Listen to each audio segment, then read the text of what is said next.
Olá, pessoal. Se a ideia é construir uma carreira sólida, uma carreira de verdade em programação, o ponto de partida é exatamente aqui. Hoje a gente vai desvendar por que dominar a lógica e os algoritmos é, sem dúvida, a base de absolutamente tudo. Sabe, na ânsia de criar algo incrível, muitos desenvolvedores que estão começando caem numa armadilha. Pulam direto para a linguagem da moda, sem antes construir o alicerce. É como tentar construir um prédio começando pelo telhado. Não funciona, né? Então esse aqui é o nosso roteiro de hoje. A gente começa falando dessa armadilha comum, depois mergulha na base, que é a lógica e os algoritmos. Em seguida, vamos ver umas ferramentas essenciais, descobrir a recompensa profissional disso tudo e, por fim, entender como construir um futuro sólido na área. A vontade de criar algo novo é gigante, a gente sabe. Mas pular a etapa da lógica e dos algoritmos é um atalho que, na verdade, é um caminho bem mais longo e perigoso. Isso acaba criando o que a gente chama de débito técnico, que compromete a qualidade do código e a sua capacidade de resolver problemas de verdade lá na frente. Tá, mas afinal, o que é um algoritmo? Pensa nele como uma receita de bolo, bem simples. É um passo a passo, uma sequência de instruções bem claras e lógicas para resolver qualquer problema. Simples assim. E a verdade é que a gente usa algoritmos o tempo todo, mesmo sem perceber. Desde fazer um café, como está aí no exemplo, até seguir o GPS. A nossa vida é toda guiada por sequências de ações para a gente chegar num resultado. E a lógica de programação, o que é? É justamente isso.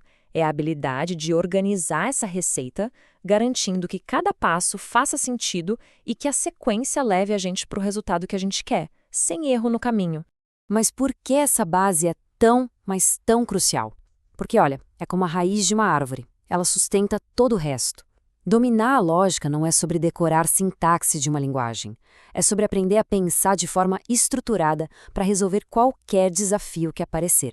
Certo, mas como é que a gente começa a construir essa base sólida, então? Olha, as ferramentas são muito mais simples do que se imagina.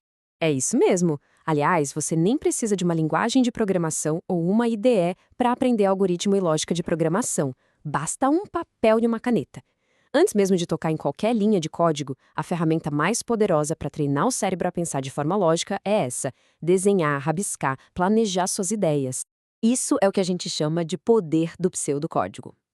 Ele permite que a gente se concentre 100% na lógica, no fluxo do raciocínio, sem se preocupar com ponto e vírgula, com as regras de uma linguagem. A sintaxe, nesse começo, é só uma distração.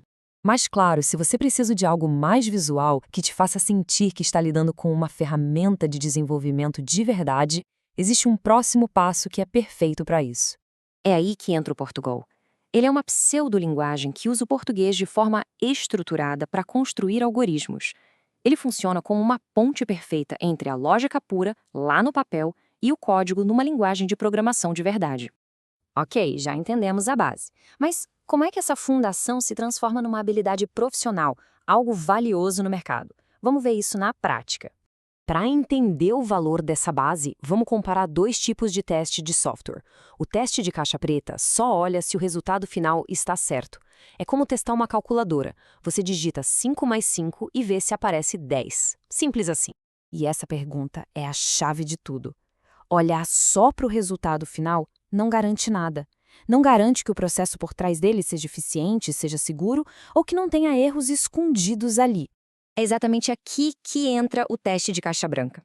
Ele permite olhar dentro da caixa, analisar o código e ter certeza que o método usado para chegar no resultado é eficiente e seguro. E aqui está a grande conexão. Para fazer esse tipo de teste, não tem escapatória. É impossível sem um domínio profundo da lógica de programação. Então, vamos amarrar tudo isso. Como é que essa base se torna o seu maior ativo profissional? A jornada de um bom desenvolvedor se parece muito com essa pirâmide. Comece dominando a base de lógica e algoritmos. Depois, pratique com ferramentas como pseudocódigo e só então aplique esse conhecimento em habilidades avançadas. Essa estrutura torna o aprendizado de qualquer nova tecnologia, olha, muito mais fácil e rápido. No fim das contas, a questão é essa: a carreira está sendo construída sobre areia ou sobre rocha sólida? A base que se escolhe construir hoje vai definir o quão alto se poderá chegar amanhã. E aí, se esse conteúdo ajudou a clarear um pouco o caminho, fica o convite. Se inscrevam no canal, compartilhem os vídeos com aquelas pessoas que também têm interesse em começar ou evoluir na programação e, claro, não esqueçam de deixar o like para fortalecer o nosso trabalho. Valeu!